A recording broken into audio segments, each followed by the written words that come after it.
Episode 136, Our Marriage is Officiated and Consummated. Jake went on his business trip, and the house felt empty again.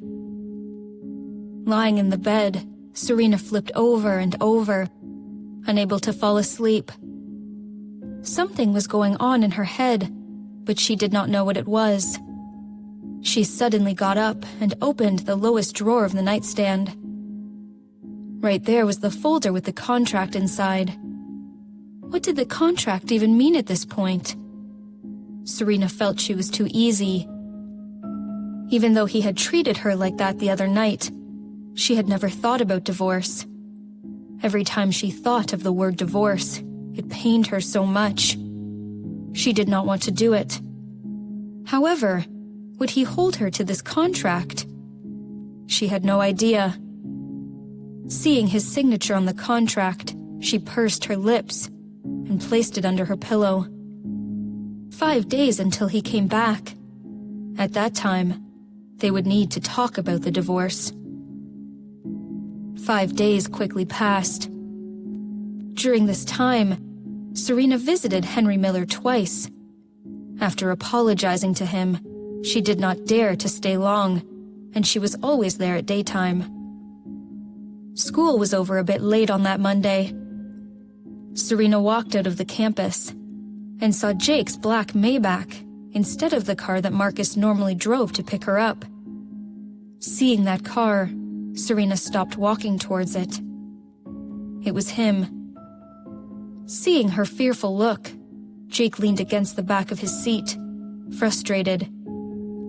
Then he tucked the gift that he had picked out with quite a lot of thought under the seat. "Serena, your husband's here! The car's gorgeous!" Her classmates squealed with excitement. Serena smiled and pretended that she had seen nothing and heard nothing, hailing a taxi. She got into the car, which went in the direction of home. She checked the back mirror and found that the black Maybach was gone. Feeling a bit at loss, she let out a sigh of relief and played with the strap of her backpack. When she got home, she found that Jake was already there, judging by his car parked in the front yard. Holding her backpack and standing in front of the door, Serena hesitated, debating whether she should go in. Nanny Harper was taking the laundry back to the house. Seeing Serena still standing at the door, she inquired, "Ma'am, what's going on?" Serena shook her head. Seeing her awkward look, Nanny Harper decided to say, "He's back. You must have missed him. Come inside for dinner." She did not. Serena pouted and walked into the house. Jake was not in the living room.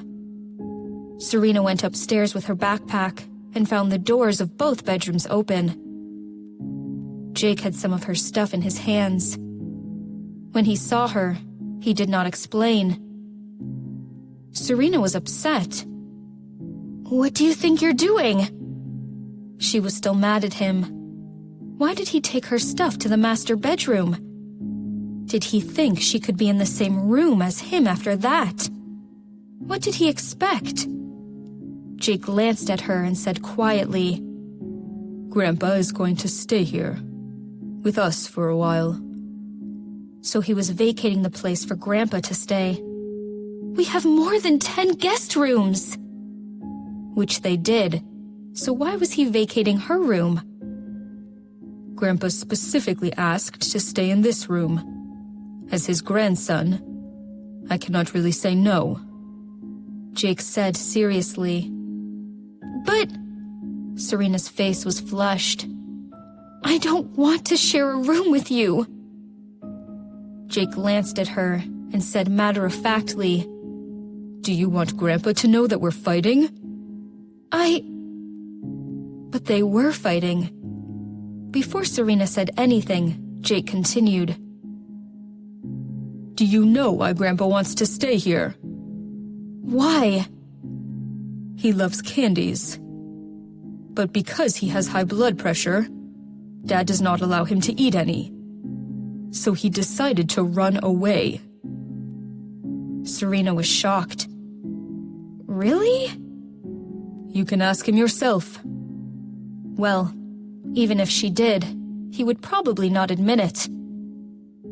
Grandpa was too old to be so childish, but looking at Jake's serious expression, Serena did not believe he would lie to her. Seeing her skeptical look, Jake continued moving her things to the master bedroom. Wait a second! Serena was upset. I will move them myself. I'll go sleep in a guest room. Hearing her words, Jake stopped what he was doing and looked back at her. Why? If you do, you will break Grandpa's heart. I'm sure he will understand. What is he supposed to understand? Are you trying to tell him that the lovebirds are fighting? Lovebirds. Serena's face was flushed as she stomped her foot and cried. We're not lovebirds! Jake curled his lips and said matter-of-factly, Of course we are. Don't forget that our marriage is officiated and consummated. You! Serena was rendered speechless, her face as red as a cooked shrimp. Of course their marriage was officiated. How could he say the word consummated without even blushing? She was surprised to find out how thick-skinned Jake was. All right. He tapped her on the nose and said, Grandpa will arrive soon. We must make him feel at home. Bashful and mad, Serena went downstairs with her backpack. It was his fault, but he made it seem like she was the unreasonable one. How shameless. Ah! Serena was so mad that she threw her backpack at the door.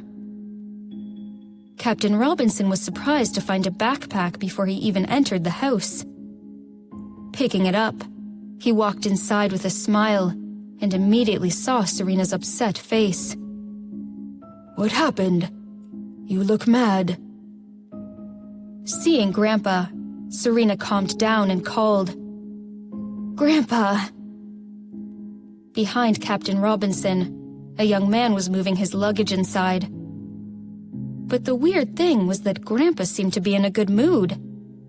Serena felt a bit strange and asked, Grandpa, did you really run away? Captain Robinson was puzzled. Me? Run away? Serena blinked and wanted to investigate, when she suddenly heard a familiar, deep voice behind her. My dad got him angry, so he came to his grandson looking for warmth.